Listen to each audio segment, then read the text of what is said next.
This meeting is being recorded.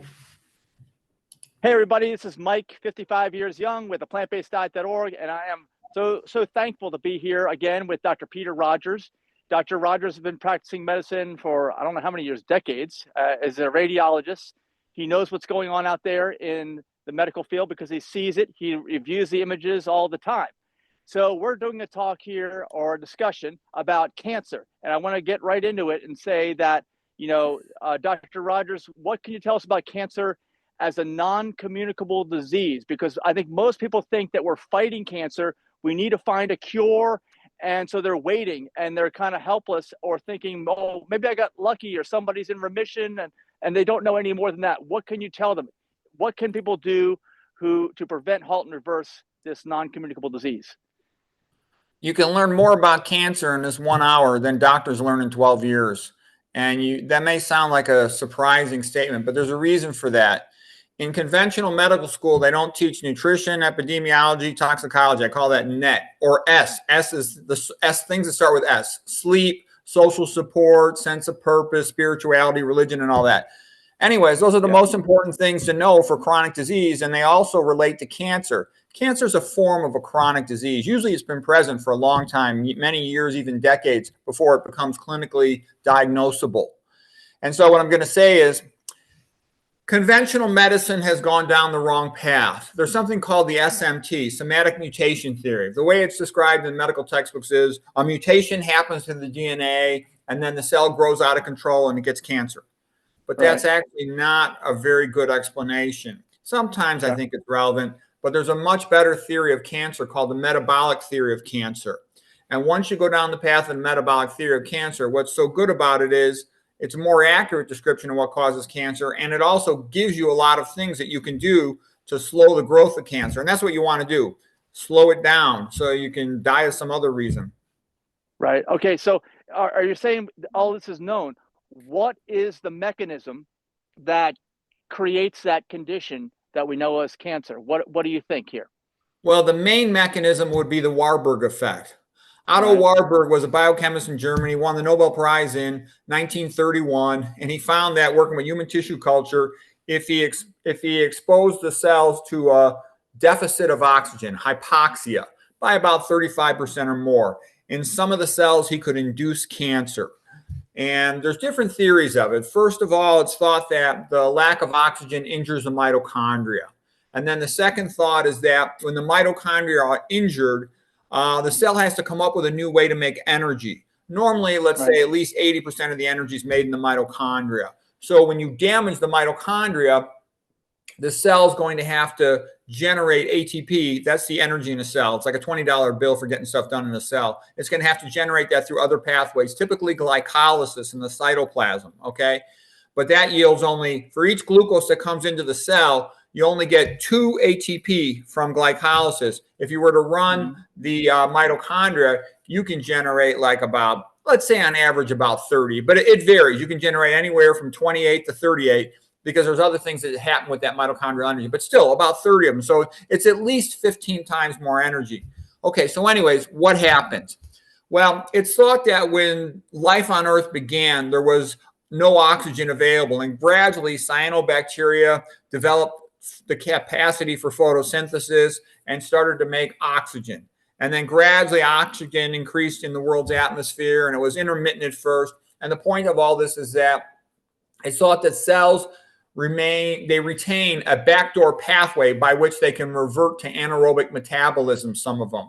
So what they think has happened is that the cell says, screw it, our mitochondria are injured. We no longer have adequate oxygen. We can't run primarily on oxygen like we did in the past. We're going to have to switch over to a new pathway and run largely on glycolysis, which means run on glucose, okay? Now, a cell with cancer will take up typically about 100 times more glucose than a regular cell.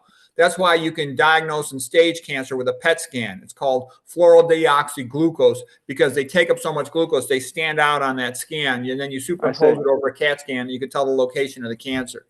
Okay, so what I'm trying to say here is cancer is not a single mutation. I think that's nonsense, okay? Cancer is an entire new way of life, and in a sense, a normal human cell is reverting to become like a bacteria. Okay. And what I mean by that is a normal human cell typically has a job. Like, let's say you have a cell in the liver. That cell's job is to do what liver cells do. Liver cells detoxify chemicals in the blood. Liver cells store glycogen to maintain blood glucose levels during fasting. Liver cells secrete bile to help digest fats and also as part of their detoxification mechanism. They have a job that requires a lot of energy and they work. Okay, cancer's not like that. Cancer cells are lazy. Cancer cells, they don't care about anything. They're like, take your job and shove it, okay? We just want to grow and have fun. So the cancer cells, they just want to replicate. And then they basically want to replicate and move to other locations. So they don't care too much about making energy other than for the purpose of replication. The other thing I meant to say earlier is once the mitochondria is injured, it's sort of like they flip a switch and they have like about 100 different changes, not one little mutation. And the biggest thing is they start running a different enzyme for the beginning of glycolysis, something called hexokinase 2. Hexokinase 2 attaches to the mitochondria and stabilizes the outer mitochondrial membrane. The reason that's a big deal is because cancer cells are immortal. A normal cell can only divide about 60 times and then it dies. Okay, and that's why we age and we die. But a cancer cell, once it locks in HK2, hexokinase 2, to the outer mitochondrial membrane, it stabilizes. Because normally the way a cell dies is the mitochondrial will activate what's called an apoptosis pathway, a cell death pathway. And so the cancer cell shuts that off. It becomes immortal. All right, so now the cancer cell can just keep on proliferating indefinitely. Dr. Rogers, before you go on too far, I want to ask a question about a different type of analogy I can make. Because I always try to, a lot of times I put things in an automotive perspective. It helps me to understand things better. And maybe it's the same with the other audience. Now, you say that if oxygen isn't getting to the cells through normal pathways, then it will switch over to glycolysis. Is that correct? Okay, which is way less efficient, as you stated, but it gets the job done. Now, I would almost look at as like a system going wrong in your car, and it switches into limp mode. Okay, it'll get you going, not very good, but it'll get to where you're going. Nothing works quite right, but it does it. And it's only doing that because there's some serious malfunction in the main system, right? Now, in general medicine, as you see it, do folks tend to try to determine why there's a serious malfunction in the main system, why oxygen is not getting or enough oxygen getting to the cells? Does that happen in general medicine?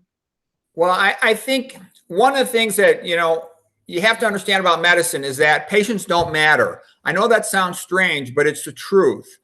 In medicine, there is what is called a standard of care. For a doctor, it doesn't matter if the patient dies. It doesn't matter if the patient has terrible complications. No one cares about that. What they care about is, what is the standard of care? The reason is a doctor is obligated to follow a standard of care.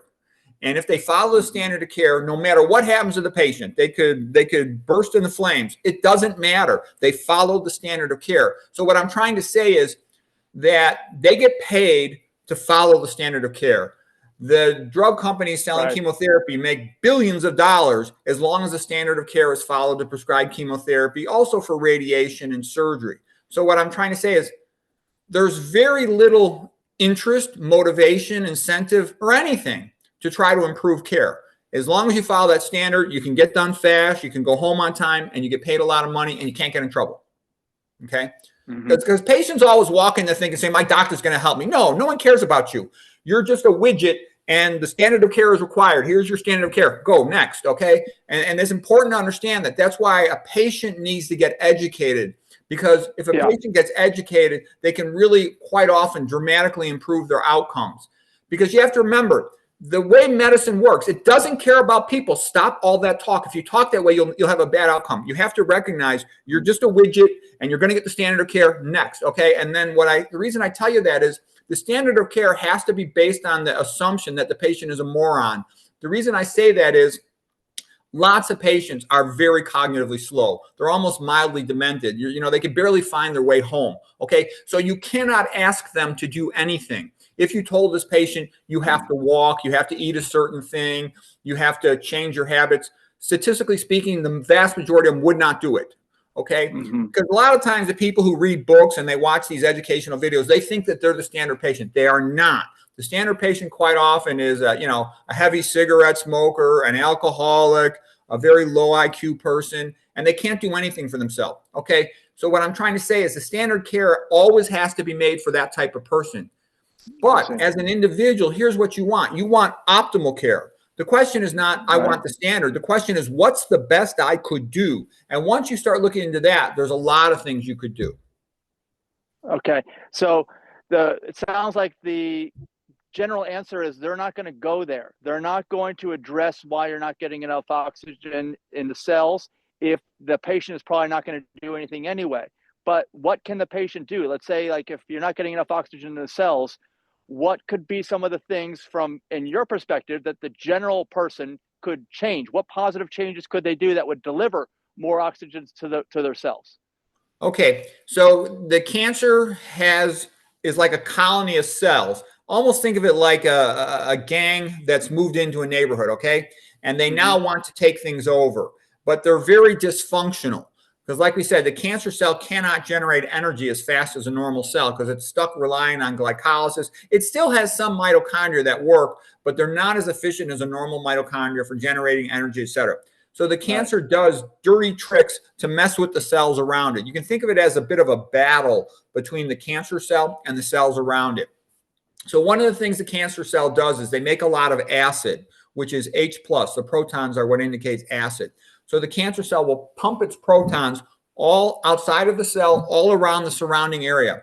Well, those protons, they paralyze the immune system because normally it's the job of the immune system to remove the cancer from your body. So they pump out all these protons, create an acid, think of it like a moat around a castle. And it basically paralyzes the immune system, and it also has a negative effect on the cells around them. So the cancer cell wants to hog all the good stuff. Give me the glucose, okay? Here's some acid for you, okay? It's not interested in fair play. And what I would say, number one of the things you want to do is eat a more alkaline diet. You don't want to eat anything from an animal, zero animal protein, because it has a lot more methionine. The sulfur-containing amino acids are converted to sulfuric acid. They induce a metabolic acidosis. Acidosis favors the cancer. So you don't want acidosis. What's alkaline? Fruits and vegetables. You want to eat more fruits and vegetables. Okay. The alkalinity, that favors the normal cells over the cancer cell. Okay. You want to minimize dietary sodium. Dietary sodium is sodium chloride. You have to have a fixed amount of negatively charged electrolytes in your blood. They're called anions. Anion means negatively charged. Okay. So the chloride, when that comes in, it'll displace bicarbonate. Bicarbonate is a pH buffer to make the pH more basic, less acidic. So what I'm saying is eating a lot of salt, that acidifies the tumor milieu, microenvironment. Wow. So by avoiding animal food and avoiding salt, sodium chloride, you alkalinize your body to some degree, and that favors normal cells over the cancer cells. So that's good. Okay. The second thing is what makes cancer grow. One of the things that makes cancer grow is called mTOR, mammalian target of rapamycin. Okay. And it comes from the island Rapa Nui, where they found a chemical. And the point of it all is that mTOR is a nutrient sensing pathway. And you can think of it like a building contractor. So mTOR wants to make the cell replicate. It's all about cell replication and growth. Okay. But a good contractor, before they build the building, they say, let's get all our building materials ready before we start building. Okay. And then what tends to be the rate limiting step? It tends to be leucine and methionine. Those are two amino acids that are found in much higher amounts in animal protein. So you don't want to eat any animal protein, not one bite for the rest of your life, because you don't want to give that stuff to mTOR. Once mTOR is ready, it says, okay, go cell replicate. That's how you die. When the cancer keeps replicating, it takes over your body, sucks up all the resources, and kills the patient. Okay. So what you want to do is you want to starve cancer. It's kind of like the Fabian strategy of starving a military opponent so they can't win against you. All right. And so by avoiding the animal protein, you start to starve mTOR. The other thing that mTOR needs is it needs iron. Okay. Again, think of a cancer as a little bit like an anaerobic bacteria trying to grow in your body. That's all a bacteria wants, is to replicate. Well, you need iron to replicate. As a matter of fact, we have a lot of iron binding proteins in our body because we hide that iron, we sequester it, keep it hidden, so that if bacteria get into our blood, which they routinely do, they'll have no iron, they can't grow. Okay, I see. so you want to do the same thing to cancer. Sorry, cancer, you ain't getting no iron. Okay, because then it can't grow. You need iron for a lot of things. Iron is a transitional metal with a variable valence. We often say primarily between Fe2 plus, Fe3 plus, and it's in a lot of active sites because, you know, in the active site of an enzyme, it'll have to hand off electrons. So it's in the electron transport chain. It's in other locations too. So what I'm saying is, by minimizing your iron, I would even check your serum ferritin, and I would try to get it down to about 25 to 70. I would donate blood to get it down there. I mean, what I do is when I go for a lab test at the hospital, I just tell them to pull off a couple test tubes, you know, maybe 4 test tubes, throw them in the garbage. All right. Because I want to bring it down gradually. I don't like donating a whole unit of blood all at once. That can make you lightheaded. I know a lot of people have no problem with it. You definitely would want to be well hydrated before that. Maybe eat a good meal before that. Be well hydrated. Otherwise, you can get dizzy. That's no fun. All right. So, anyways, I would drop my serum ferritin down in effort to drop my total body storage. I like it about 25 to 70. I want to drop my total body reservoirs of iron so there's no free stuff sitting around. We've got binding proteins inside our cells called ferritin. They can bind like 4,500 molecules of iron, okay? We got little carrier proteins in the blood called transferrin. Think of it as being like a little kayak with a 2-seater, and that carries 2 iron molecules in the blood. But you start overwhelming that storage system. It's there because our ancestors were worried about, you know, being chased by a tiger in the dark, getting bit or clawed and bleeding, and they could use that iron storage to replenish their hemoglobin quickly. Okay, that's why we have iron storage. But the typical American is totally iron overloaded. Right. They're buku iron overloaded because they've been eating a lot of meat for years, and almost all the processed food is fortified with iron. So their iron levels are off the chart. And that's why you want to get that iron level down, because mTOR needs that to grow. Okay. The other thing is you want to minimize dietary fat, because fat, especially sat fat, but fat in general, will activate mTOR and it'll increase insulin-like growth factor. And that also is a message to the cell saying, come on, grow. Why don't you divide? Okay. So you want to turn all that stuff off. That's a big part of your dietary strategy. No animal protein, not one drop. I even recommend minimizing plant protein and minimizing dietary fat. You're shutting off mTOR and you're telling that you're going to starve the cancer, basically. Well, also, if you're eating a low-fat diet, will that improve the circulatory system function in the average person and help with oxygen delivery to the cells? Yes, that will also increase oxygen delivery to the cells. Because when you eat a high-fat diet, you drop oxygen delivered to the cells, you know, about 20%. That's from the research of Peter Kuo, and Roy Swank found similar numbers, even worse than that. Yeah, because I would imagine over time eating a high-fat diet, your circulatory system is going to become so much less efficient that you may not be able to measure that because it's so slow and progressive over time, right? Right. When you're eating high-fat diets, you're making your tissue relatively hypoxia. And remember, hypoxia favors cancer, which is running in large part anaerobically over the surrounding cells. You know, the cancer does keep some mitochondrial function, but it's doing a lot of anaerobic metabolism through fermentation, means, you know, metabolizing glucose without oxygen. So a hypoxic milieu, tumor microenvironment, favors the cancer. So you want to oxygenate things well. Okay. Now you talked about mitochondrial function. You're saying that the reason why we're going to go over to glycolysis is because of the mitochondria malfunctioning. Is that correct? Yeah, in general, don't get me wrong. The mitochondria still have some mitochondria that function, but they got a lot of them that don't, and they're using a lot of anaerobic metabolism, and they basically have a different focus and goal than a regular cell. Their goal is to make stuff. In order for a cell to divide, it has to make a copy of everything. For example, DNA in a cell, there's 3.3 billion base pairs of DNA. So you got to make all that DNA. Okay. A lot of nitrogen in DNA. So you got to get all that nitrogen to make all that DNA. You also have to make a plasma membrane of your entire cell. You got to make mitochondria for the new cells. You got to make all the enzymes and proteins for these cells. That's a lot of building material. So once you shift into this low fat, low sodium, low protein vegan diet with no oil, you're really making it tough for the cancer to grow. Right. Okay. Now, what about, can you name off some things? I know we've talked about this before, but I want to talk about it in this video. Some of the things that will inhibit the mitochondrial function, aside from what you've already mentioned, other Right. The other thing too is there's a lot of things that damage mitochondria. And my advice is, to, in general, be a minimalist. I often describe the healthiest path in life as to be like Adam and Eve, but keep your indoor heating and plumbing.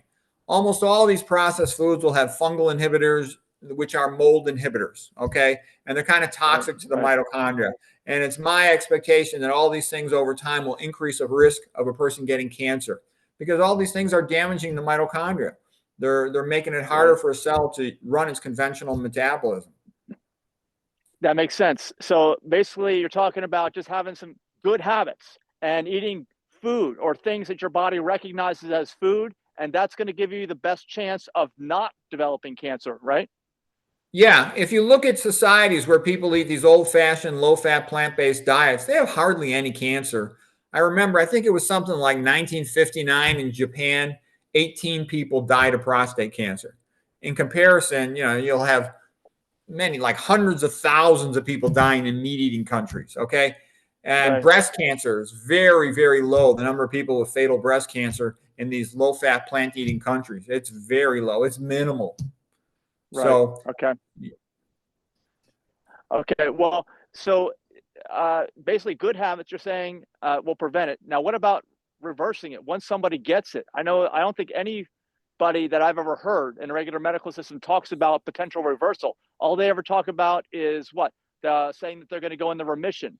And then I don't think they're even sure, when it seems like the people that I've known anyway, they're not really 100% sure what's going on. What can you say about all this? Well, I would look at it this way. Whenever you want to achieve anything in life, it's useful to find other people who've already achieved what you want to do. And by that, I mean, they have noticed some people have been survivors of metastatic cancer for a long time. There's a real famous lady, Ruth Heidrich, diagnosed with metastatic cancer in her mid-40s. She's still alive. She just had her 90th birthday. And there's other women like that. There's a Dr. Lorraine Day, something similar. She had metastatic breast cancer diagnosed when she was in her 40s, and she lived to be 87 years old. So she lived another 40-something years after that. There's a lady in Australia. Her name is Janet Murray. She wrote a book. She wrote Raw is, can even be like a cure for cancer. Okay. And she has so much energy. She's a marathon runner. She ran around the periphery of Australia. She ran a marathon every day for 365 days. So 365 marathons in 365 days. It's not an exaggeration, with her husband. I know she walked a lot of it, but that's an incredible large number of miles. The reason I tell you about it is that's a characteristic thing, is that exercise improves survival in cancer. And people might say to themselves, well, why is exercise going to help? I think it helps for 3 reasons, at least that I'm aware of. Number one, you have a blood system. Your heart pumps, and it pumps blood into the arteries. They travel around the body, give oxygen, come back through the veins to the heart. So that's your circulatory system. But you have a parallel vasculature system called your lymphatics, and they run very close to your blood vessels. And the point I'm saying is the lymphatics are not connected to the heart. Lymphatics run based on muscle contracture. So you have to contract your muscles to pump the fluid in the lymphatics. Your white blood cells travel through those lymphatics, and then they go back into the venous system, into the lymphatics, back and forth, and they search the body all over the place looking for cancer cells to remove them. Everything by the immune system is done by Braille. They just feel stuff, and then they remove the cancer cells. So what I'm saying is, when you exercise, you greatly speed up the movement of the white blood cells throughout your body to find the cancer cells and remove them. So you improve the immune function. So that makes a big difference. You improve lymphatic flow by about 20 to 30 fold. That's a lot. So that's a very characteristic thing. They exercise a lot. That's one reason it helps. Another reason it helps is when you exercise a lot, you sleep better. When you exercise a lot, you lower your stress. And then there's another thing, a fourth thing. When you exercise a lot, your body activates another pathway called the AMPK pathway. AMPK and mTOR are kind of like a seesaw. Okay. mTOR means everything is abundant. We got tons of nutrients and food available. Let's grow. Time to grow. Whereas AMPK says, hold on a sec. We just ran a couple miles. We are tired. We burnt up all our ATP. We're short of energy. We cannot grow at all right now. Shut off all that growth stuff. It's time to restore our ATP numbers, to rebuild ourselves, get our energy back, get some sleep. So what I'm saying is AMPK post-exercise turns off growth. That's what you want. Mm-hmm. Right. So it shuts Perfect. off cancer replication. That's what you're hoping for. All right. Now, all the things you said, it sounds simple enough. They do. But I know out in the real world, hardly anybody's doing this. Now, when you talk about exercise, what's a metric that someone can use to where you think they're getting enough for use in, dealing with someone not getting or maybe trying to reverse cancer? What's enough? Well, I don't know what exact amount is best, but it seems like about the most that you can do and feel good. Like you can't, if you exercise too much, you don't feel good. Your body's exhausted and you're stressed out, and then you feel and you're in pain the next day. On the other hand, if you just walk, let's say 3 miles, and you're pretty comfortable doing that, you'll feel good. You'd be happy to walk another 3 miles tomorrow. Okay, so you have to figure out for yourself what's the amount of exercise. But I would recommend pushing it to at least a moderate amount, doing a little bit of high intensity interval training where you just go intense for brief amounts of time. For example, like I have to walk up a bunch of stairs to go to my office or to go to my apartment. I'll walk really fast, because that will give me some good exercise and I'll challenge myself. It's easy. I got to go upstairs anyways. Why be a wimpy knucklehead and take the elevator like most people? No, I'll take the stairs and I'll go fast. And right there, without having to do anything out of my ordinary routine, I get a good amount of exercise. Mm-hmm. And so I like what you said. Go ahead. Yeah. So what I'm saying is it doesn't take, you don't need to be a member of a health club. Okay. I don't like going to the health club. It's kind of scummy laying in somebody else's sweat. All I got to do is lift weights a little bit in my apartment, go fast on the stairs, do some calisthenics, do some isometrics, lift some weights. I stay in pretty good shape. I like what you said about the lymphatic system, because please correct me if I'm wrong, but you sounded like you said that it's not going to work. That lymphatic system's not going to work unless you have regular exercise. Is that correct? Yeah, you gotta. It still functions, but it's going to be real slow. Because again, the immune cells run around the body and they got all these little receptors. And what a receptor is it's Braille. Everything is based on reading Braille. They feel all the cells. Do you belong here or not? Are you self or non-self? Self or non-self? Self or non-self? And they're going to go through that way through billions of cells. They have to feel everything. So the more you got them running around, the faster they're going to check everything, and the more likely they're going to catch that cancer cell and remove it from the body. There's other little weird things that I didn't mention. When you eat sodium, you also activate your platelets. So a non-activated platelet is quiet. It's a little tiny cell in the blood. It just minds its own business. When you activate it, it becomes sticky, and it has these sticky little feelers that come out of it, and it's looking for something else to stick to and form a clot. But there's a problem with platelet activation. It happens due to dietary sodium. It also happens due to psychological stress. So you want to lower your stress. You want to practice being calm. And remember, the same hormones elevated psychological stress, catecholamines like adrenaline and noradrenaline, are also elevated by caffeine and by sleep deprivation. So you want to really simplify your life so you got time to sleep. Avoid unnecessary stressful things. No caffeine. I recommend not another drop of caffeine the rest of your life once you've been diagnosed with cancer. I actually don't drink caffeine for many years. Yeah. I know you, like 5 or 6 years, I believe you stopped, right? I mean, let me ask a question. Are you saying that it's possible that caffeine may create some kind of bad pathway that results in cancer? Is it possible? Well, yeah, caffeine just increases psychological stress. It's also a vasoconstrictor to the non-active part of your body, so it's going to cause more tissue hypoxia. It's not good. Just stress is not good. Stress also increases the likelihood of getting leaky gut because it shuts down blood flow to the gut, splanchnic circulation. But I wanted to say one more thing about this platelet activation. When the platelets get activated, they'll have a tendency to form a covering, like a blanket, around metastasizing cancer cells. They'll attach to them, the platelets. They're not really immune system cells. They're clotting cells. And they'll attach all around the outer surface of the metastasizing cell, and they hide it from the immune system. Does that make sense? Yeah. So you don't want your platelets activated because they'll just form a blanket around the metastasizing cell, and then they hide it, and it can go, travel through the blood, go find another spot to invade the epithelium, endothelium, and grow. So basically, a large amounts of activated platelets will hide metastasizing cancer cells, increase your risk of metastatic disease. So that's bad. Did Did you say that added sodium will do that too? Yes, dietary sodium, excessive amounts of saturated fat can activate platelets as well, and so does psychological stress. So that's why you want to minimize all those things. Okay, all right. So you want exercise. Caffeine's not going to help. Added salt. No, caffeine's bad. I recommend zero caffeine. Right. It's right. It will. Well, in terms of the situation you said, caffeine is detrimental. Added salt is detrimental. High fat is detrimental. Now, let me say a few things, because I know a lot of people that are, they're not eating animal products. They're in the vegan space or the plant-based space, but they're almost all the foods in that space have added salt, and they have added oil or high fat. I mean, it sounds like you're saying that combination, even if plant-based and vegan, is going to be potentially detrimental to someone who's trying to avoid cancer. Is that right? Yeah, I can also tell you, I hear all this stuff. Oh, I can't do that. I can't do. Look, I don't care what you do. The goal is to stay alive. All right. Yeah. And I've seen a million stupid people. They all sign the consent in 5 seconds for chemotherapy. They sign the consent in 5 seconds for craniotomy, for open heart surgery. Then you tell them you got to eat a plant-based diet. It's like, oh no, I can't do that. It's like, I don't care. Do what you want. I'm trying to give you the best possible chance at survival. All right. And so I wouldn't do anything that was going to potentially have a negative effect on my survival. And also, I only eat foods that are single ingredient.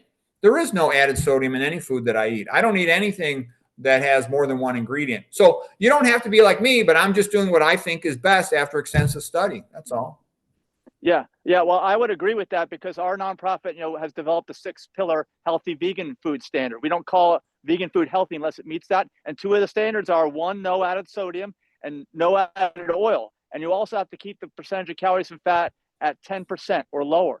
So like what you're saying, we agree with. I didn't realize that it might keep someone from getting cancer or help with that situation. I didn't know there was a connection like that. Yeah, it's also, if you look at the graph of animal protein versus cancer, there's no safe amount. Even small amounts of animal protein, you're drawing it's like a 45-degree line. As soon as you eat a little bit, your risk of cancer goes up. So the best amount of animal protein is 0.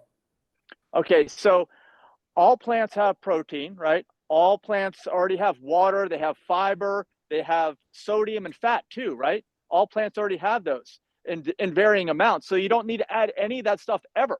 So it's not just the protein, right? It's all those things. Yeah, you don't need to eat animal foods at all. The only supplement you need to take as 100% vegan is vitamin B12, and I like methylcobalamin. I don't like cyanocobalamin. I don't like the word cyano. You know what that means? I don't want any of that. Bad, yeah. Yeah, that's what I take. That's the only thing I take as well, is a B12 every so often. And I know that it may or may not be necessary, but I take it anyway, because I just, I don't want to have any problems. Just like you're saying, the whole idea is not to have any problems. So, all right, you were getting into some very specific things earlier on in this video. I can't remember what they were at this point. But if you want to continue, if you remember what they were, I think we've covered all the basic things here. Is there anything else you need to say in terms of? Yeah, I want to talk about the immune system. Okay. Yeah, okay. The metaphor for stress is being chased by a tiger in the dark. Okay. And you can remember everything that stress does. So imagine you're being chased by a tiger in the dark. All that matters is, can you survive for the next 30 minutes? If you can survive to the next 30 minutes and get yourself somewhere safe, climb a tree, climb a building and get into a room, lock the door, and you could survive. Otherwise, the tiger's going to kill you. All right. And what I'm trying to say is, the purpose of stress is, like psychological stress, is to generate lots of energy so you can run, fight, climb, whatever you have to do, and survive the next 30 minutes. What that means is, your immune system doesn't matter when you're in the middle of being chased by a tiger. It doesn't care about healing the scratch you have on your leg. All that matters is survive the next 30 minutes. So what I'm trying to say is, the hormones that are ramped up, like cortisol and adrenaline, they push up your blood lipids, they push up your blood glucose, and they shut off your immune system. So when they shut off your immune system, the important thing to remember, it is your immune system that heals you. It is your immune system that cures you. It's your immune system that controls cancer. So when you are real stressed out, your immune system is shut off. You don't want that. Okay. So what I'm saying is, caffeine shuts off your immune system. Sleep deprivation shuts off your immune system. So you don't want any of these things that shut off your immune system. That's why sort of finding a psychological peace with yourself helps to improve outcomes. Right. And that's why it's good to have a sense of purpose in life. For example, like let's say you're 60 years old. You might say to yourself, well, my most important goal in life is to help my children. And I'll, with my each last waking breath, I'll do what I can to help my kids. And that'll give you a sense of peace and happiness, and it'll energize you to wake up in the morning and go out and to face your day. Okay, so you need to have some sense of purpose, because having a sense of purpose enables you to withstand all the negative things you're going to encounter in daily life. The physical suffering, the emotional, social suffering, all that stuff, the loneliness, the frustration, disappointment, setback, etc. So having a purpose helps. Also, it's good to be religious. Religious people are much healthier. Any of the major religions, they're much healthier than non-religious people. It's just been shown. And it might be because it can lower psychological stress. In a sense, saying I give my stress and my problems over to God, and I'll just accept my fate and do the best I can. So those things help. Okay, getting sunshine helps. When you get sunshine, it releases nitric oxide precursors. And you get better blood flow throughout your body. You also have improved, vitamin D, and it also does something to help sulfate your endothelial glycocalyx. So it's all good for blood flow. So you don't want to get sunburned, but getting some sun exposure, that's good for blood flow and makes you healthier. And that's kind of how we're made to live. Think about our ancestors thousands of years ago. They walked around all day in extended family groups, looking for foods, mostly plant foods, and trying to get along with each other. That's kind of human life. That's right. Well, one of the things you mentioned there, sunlight. Okay, I see. I'm out in the sun right now. It's very important, and I agree 100% with what you said. That has to be in balance too. You want to get enough sunlight, not too little, not sunburned, right? I mean, somewhere in between. And also, one of the things I've been talking to people about with some of the events that we do with our nonprofit is we do some events. We're doing what we call the Health Optimization Safari, which is in December, and the Health Optimization Cruise, which is in January. And one of the things I've been telling people is, look, you're not getting enough sun up in the north in the United States during those months. It's actually likely beneficial for your health to go on this event. I mean, the food's all in line, like you said. Our food's already in line, but also you're getting that sunlight. And I know that a lot of people hadn't thought about that before because it's seasonal, right? Yeah, I actually think there's something to that. I've noticed that a lot of these long-term cancer survivors of metastatic disease have lived in warm climates or spent a lot of time in warm climates. I've also noticed a lot of old people, they feel better to move south when they get older. They like the warm climate. And so when you're warm, you have better blood flow. It vasodilates a lot of your arteries. I actually think there's an advantage to staying warm. The reason is when you're warm, your white blood cells travel around your body faster. And I think that's why you get a fever when you have an infection. So your immune system can function better. It speeds everything up. I see. So you don't want to, have a fever, but you want to just be warm. I think that will improve immune function and has a positive therapeutic, beneficial effect. All right. Well, I can say that because people have been saying, hey, you can do this another time of the year. I'm like, no.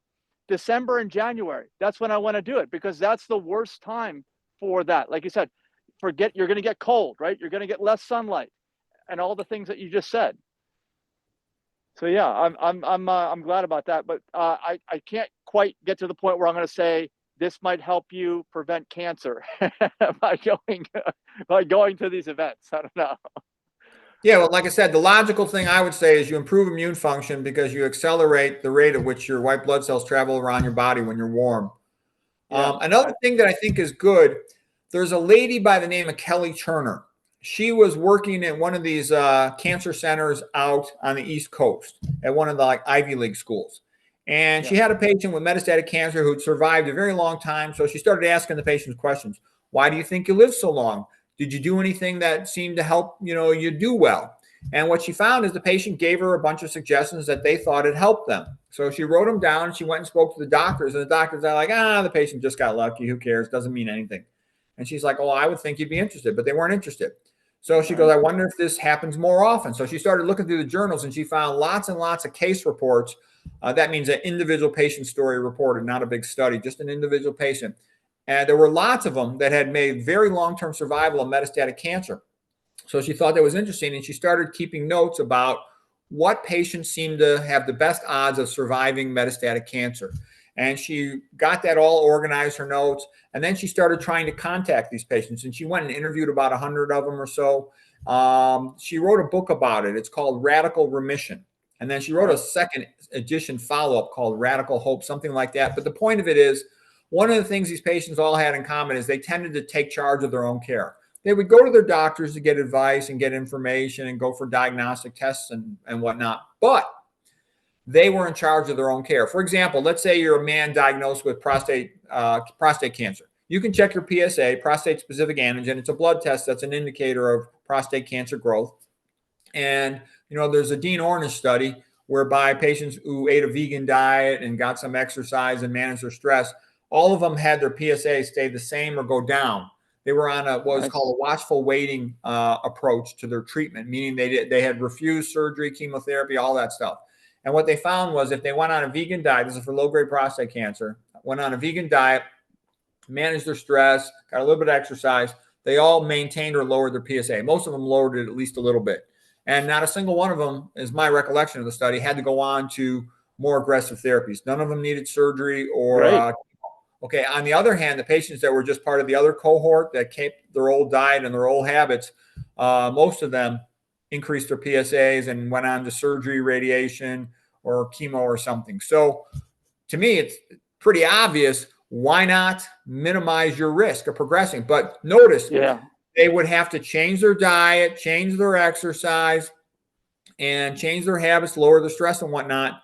And they were able to control their PSA. So by checking their PSA, they could tell if they were doing good. Let's say they try eating a new thing and their PSA goes up. You say, uh-oh, that's not good. I won't eat that thing anymore. Recheck my PSA, see if it goes down. They were taking charge of their health. They weren't just passive. Oh, doctor, please save me.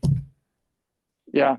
They got to do something. Okay. So I think that what you've given us so far is excellent because it's proper motivation for you to do the right thing, the right behaviors, the right food, the stress reduction, the exercise, because you never know when you're going to tip that or the pendulum and go to the other side, and then you've got cancer. Because once you get it, I mean, from what I know is that you're only in remission. I mean, can you ever truly reverse it 100%?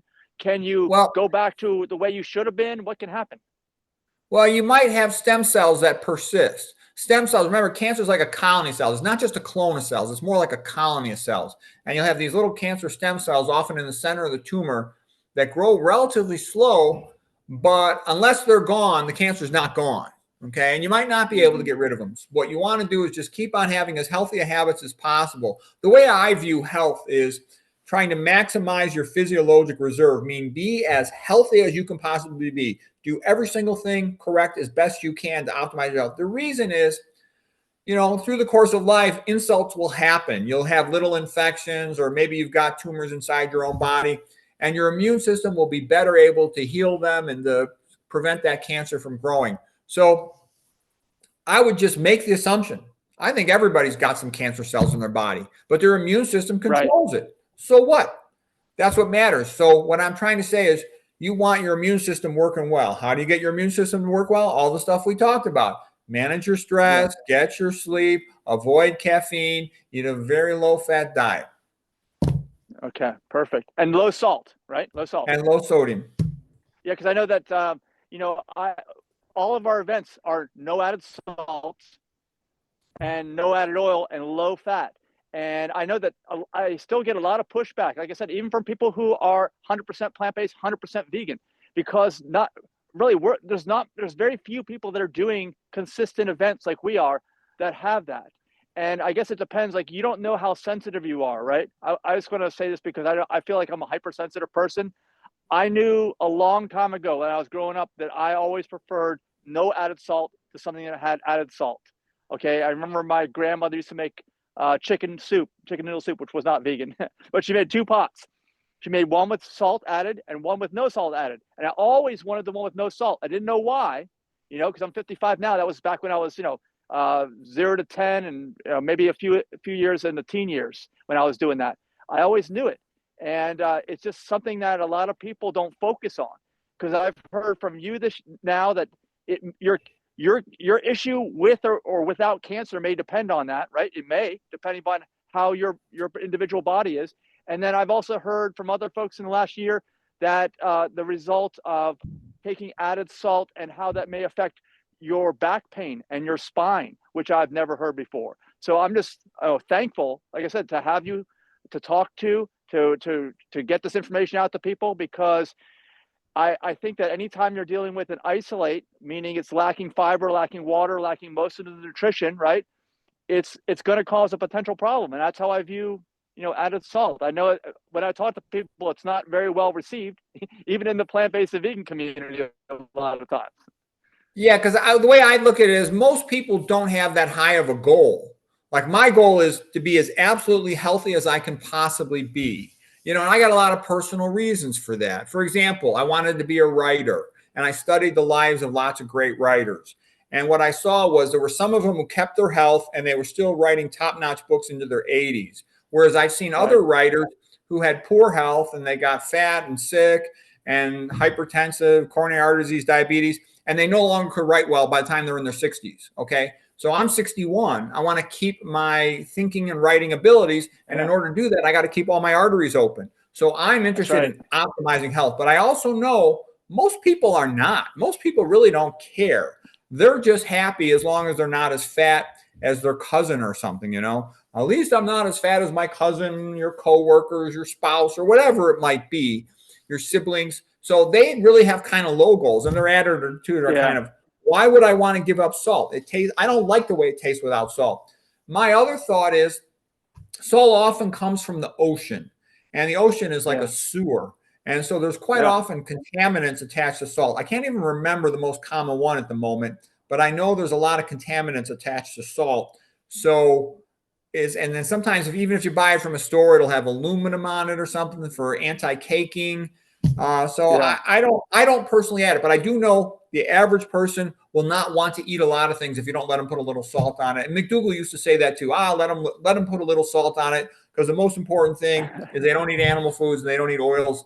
But if you let them put a little salt, at least they eat it. So for most people, I think you have to have low expectations. They're not high achieving, high motivated people. They just want something reasonable that they're happy with. So, it depends on the individual. But for somebody like me, I want the best. I don't really care what average people do. Yeah, you want to do the best because you don't know where that line is, that cutoff between you being sick and not. Nobody knows what that is, right? So you just got to do the best that you can. I would say the same thing. Well, what about the idea that these people who are not willing to eat food without added salt, what if it's because they didn't know that this whole other paradigm where you don't have to develop these non-communicable diseases even exists? Like, because they were never taught this growing up, right? This is like the first time they've heard it. Why would they think that paradigm even exists? Well, my attitude is that most people, they're not very deep thinkers, okay? And it kind of relates to a couple of quotes. One was a Voltaire quote: philosophers don't need God, but average people are not philosophers. Another quote was, most people never develop that passionate a sense of religion or anything else. And what I'm trying to say is most people don't pursue understanding nutrition and health with enough detail, intensity, and energy to ever really understand it that well. They largely just go based on what they heard and who they trust. So if they trust you, they'll go, okay, fine, I'll do it. But they don't ever try to really understand. So the point I'm saying is each time they step to the table, it takes a bit of willpower to avoid the salt, for example. Versus for me, I say to myself, why would I want to poison myself? It's easy. I don't eat that. Okay. So, but I know for another person, it's not. And so like what McDougall would say is, look, the most important thing is avoid animal food and avoid oils. So let them put a little salt on the outside of their food. It's not that much. Certainly don't cook with it, because then you end up putting a lot in there, but let them put a little on the outside of the food. At least they get them to eat the plant food. So I think it's reasonable to have expectations like that of average people. But, the highly motivated individual, somebody in your family, somebody who is real high risk for illness with a diagnosed cancer, it'd be in their best interest to, go to the max, 100%, optimize the diet. Do you think that there'll ever be a protocol that similar to what you've described when someone develops cancer? There's never going to be a change in medicine. The reason is because you have to get this idea out of your head that anyone cares about patients. Patients are low-life scum as far as the medical system is concerned. I know that sounds strange, but it's obvious if you think about it.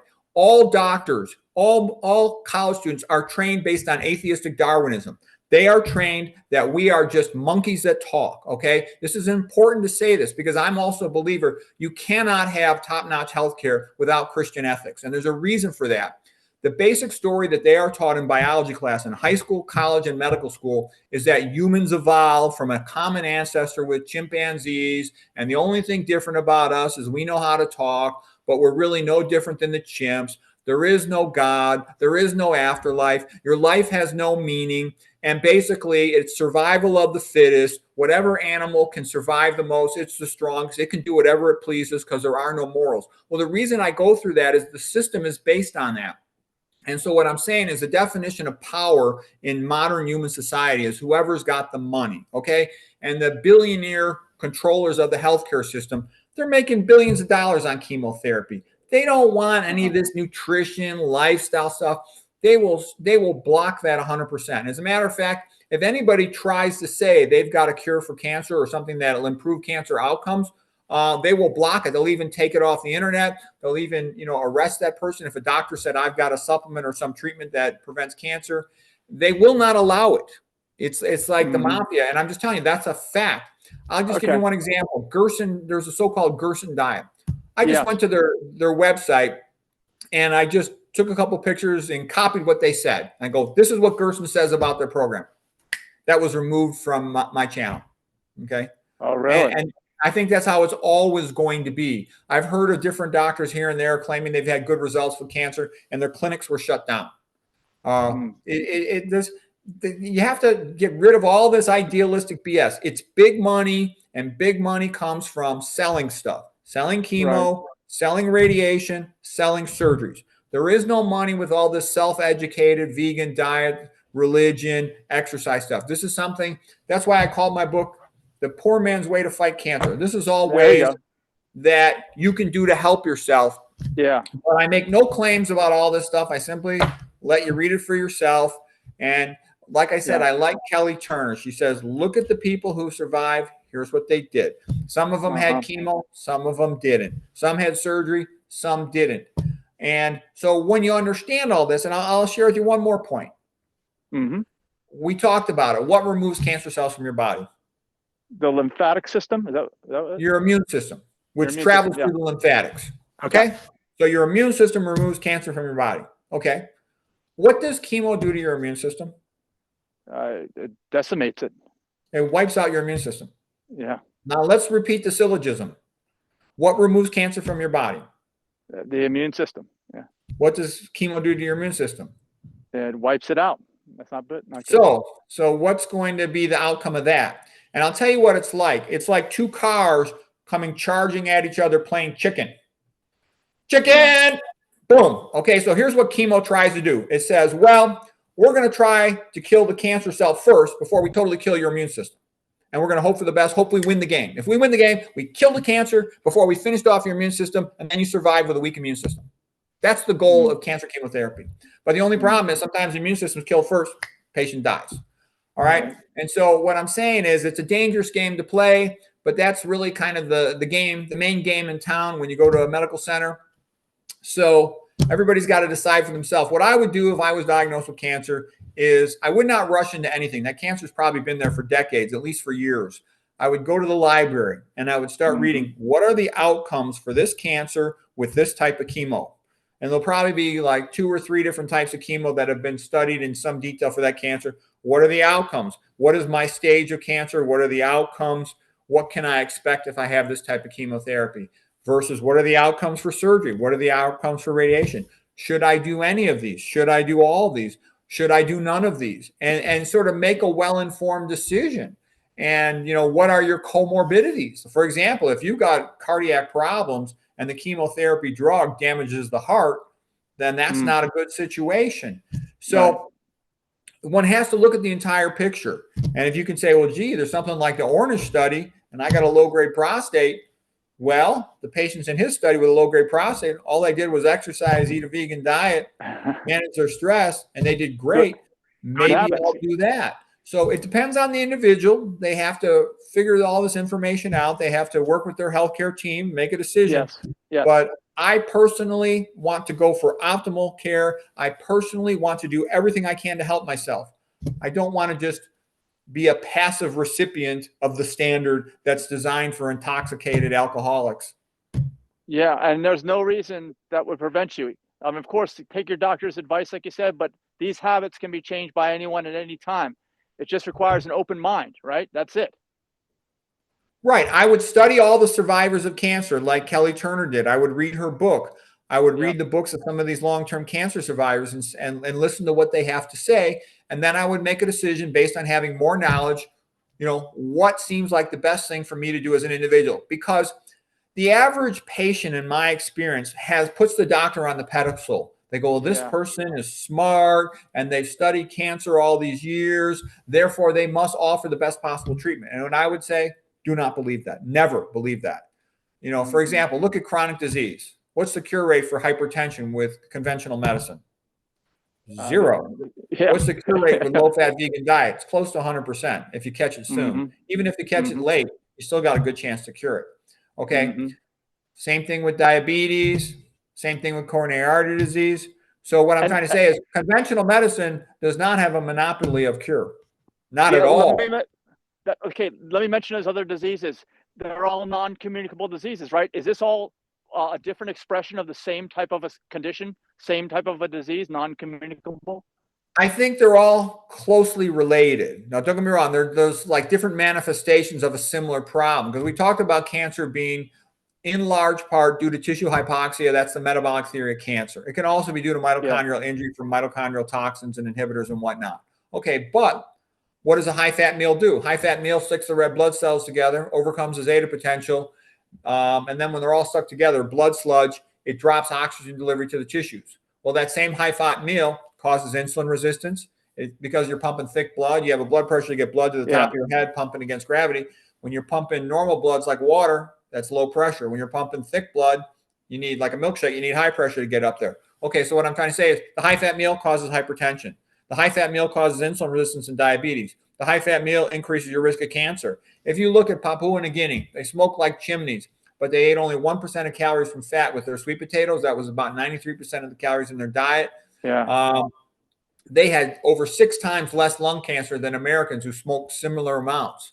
What I'm trying to say is lung cancer isn't just smoking cigarettes. The high-fat diets were a bigger determinant of lung cancer risk than were the cigarette smoking. So by minimizing your dietary fat, you get better perfusion. And what I was also making the point is the high-fat diets, they don't just increase your cancer risk. They increase your diabetes risk, your hypertension risk, your atherosclerosis risk. Sodium does something similar. Sodium activates platelets, also makes your blood a little thicker. It's a vasoconstrictor, inhibits the endothelial nitric oxide for vasodilation. So it clamps your arteries down. In order to pump blood through a system that's constricted, you need to pump at a higher pressure. When you pump at a higher pressure, the hypertension injures arteries and causes more atherosclerosis, which starts plugging up arteries, which starts lowering oxygen delivery. So you get yourself into these negative, harmful, vicious cycles, plus your blood's more acidotic. So what you want to do is reverse all that. And then you say to yourself, well, why is this, low-fat vegan diet, low-protein vegan diet so powerful? And I'll tell you why. Because that's what humans, when they arose on Earth, whenever they came onto Earth, that's what they were designed to eat. We got flat teeth for eating plants, for grinding. Our dog goes side to side. So when you do what your body's designed to do, it works better. Yeah. Well, let me ask another little specific question about that sodium. Since I didn't expect you to be talking about that, so I'm glad we're doing this video. There are others that I encountered that say certain types of added sodium are okay for you, such as miso, which is a ton of salt in there, saying it's okay. Do you view that any differently? What do you think? Miso, that's like some type of soy or something, isn't it? I think all soy is bad. I would never. I think it's some type of soy. Yeah. It's something that people use to give that added salt. They say it's fermented, and so it doesn't raise your blood pressure and all this other stuff. But it's still lots of added. It's always lots of added going to be sodium. some type of BS. I think it's some type of salt, and it maybe has MSG in it or something. I'm not that familiar with miso. I'd have to look it up, but it sounds like nonsense to me. Okay, and then the last question I have is the cure for cancer. All this scientific research and money being poured into it, is that the wrong path to be going down? It sounds like it, almost the way you're describing this. Here's what I was going to say to any person who's listening out here. Forget about the medical system ever doing anything for you. Zero, nothing. Do your best to avoid it. Do your best to avoid it. Now, don't get me wrong. If you got cancer, fine. Go see your doctor. Fine. Okay, but what I'm trying to tell you is the system is not made to help you. The system is made to rip you off and get money. No one cares about patients. I've never in my life heard of a Western hospital that focuses on outcomes. And it's pretty obvious the reason why. If any hospital started competing based on outcomes, what's the cure rate for pills, for hypertension, for diabetes, for coronary artery disease, for tons of other diseases? It's zero. They never cure anybody. Now imagine they had to compete head-to-head with the low-fat vegan diet. Low-fat vegan diet cures hypertension, diabetes, obesity, coronary artery disease all the time, routinely, close to 100%, and up in the 90s, even under difficult circumstances. Drugs cannot compete. Therefore, they cannot go by outcomes because somebody would kick their butt with diet and lifestyle. So they're never, ever going to go by outcomes. The next thing is, if you were to have Christian ethics, you would say, every man is created in the image of God, therefore part divine as well as part beast, but part divine. Therefore, we'll remember the words of Jesus Christ. He said, that which you do to the least of my brethren, you do unto me. Do not abuse this poor individual. Human rights are the most important thing. Ayn Rand said, if you honor individual rights, you honor all rights. And what I'm trying to say is they will never allow that to happen because you have to look at the money. If that person is part divine and you must do right by them, then you have to give up tons of money. For coronary artery disease, if I teach a person how to eat a low-fat vegan diet, Esselstyn diet, and cure them, what do I get? If I'm lucky, I bring them in for a weekend conference, maybe get $2,000 at the most. Okay. If I do open heart surgery, I get $150,000. If I put a couple stents in, I get $30,000 a piece. Okay. Can you imagine being a hospital administrator having to decide between $150,000 or $2,000? They're always going to take $150,000. What's the increase in longevity for open heart surgery, coronary artery disease with chronic cardiac angina? It's zero improvement in longevity. What's the improvement with stents? Zero. So what I'm trying to say is you have treatments here for chronic cardiac angina that have a zero improvement in longevity, but you get anywhere from $30,000 to $150,000 versus you have a procedure, the Esselstyn diet, low-fat vegan diet, that has a close to 100% cure rate, and it works all the time. So what I'm trying to say is they always choose the treatment that never works because of the money. But if they were obligated by Christian ethics to do the right thing for the patient, they would lose all that money. So that's why they're never going to allow Christian ethics. So you see, that's why I've said it before. You cannot have good science. You cannot have good healthcare without Christian ethics. And Christian ethics basically are not allowed. And nobody's ever going to use them because they would not be following the standard of care. So you have to follow the standard of care. You could be sued and you don't get paid. So the system is designed to guarantee poor outcomes. And it's never going to change because it's worth billions and billions of dollars. And so that's why the only smart move is to learn some of this stuff. It doesn't take that long to learn. Just watch internet videos for a month or two, and you'll know more than any doctor because they don't know anything about nutrition, epidemiology, toxicology, or the stuff that starts with S. I call that NETS, N-E-T-S. Well, thank you for your explanation. I hope that it's sufficient motivation to get some people out there motivated to change their habits, right? Because it sounds like that's the optimal care, is just changing your habits bad for good. Right. That's what I think is funny, is a health coach who studies nutrition for a month can know more than a doctor who's got 12, 20, 30 years of experience who never has studied nutrition, epidemiology, toxicology, and the things that start with the letter S, because that's where you get disease causation. And if you don't know the way you treat most diseases is you figure out what caused it, and then you avoid that thing that caused it. But they never learn what causes disease. I can tell you all the books are stupid. They're all the same. They all say, well, this disease is associated with aging. It seems to be partly genetic. It sometimes might be due to an infection or trauma. And it also seems sometimes due to socioeconomic disparity, and it's like, oh, bullshit. Okay. There's zero hypertension in Kenya where they eat a plant-based diet. Okay. There's no diabetes where they eat low-fat plant-based diets. They don't have autoimmune diseases, next to nothing, where they eat low-fat plant-based diets. Okay. So they try to make all this elaborate BS and say, well, we really don't know, but it is associated with this. And we'll just try this pill and try to slow it down. Isn't that the old college try? Doesn't that sound reasonable? Isn't that thoughtful and reasonable? It's BS, okay? You can cure these patients like this. So, but it can never change because the way you make money is you sell drugs. And if you want to sell drugs, you have to have the patient believe the drug is their best interest. And most of the people are so lazy, they always believe it. They buy the trick and they go for it. And I don't ever see it changing. Well, there's just a few individuals that are smart enough on their own, but they're rare. They're like 1% at the most. Well, I mean, thanks to your explanation here, I've got so many new things that I need to look at, like caffeine and added salt. Although I've pretty been trying to get rid of them on my own anyway. I just didn't realize there might be a correlation to cancer, So I really appreciate you spreading the knowledge, because I think that as much as you're saying it's never going to change, this content right here in the mind or hands of the right people can produce positive change. So I'm really thankful for you conveying all this to us.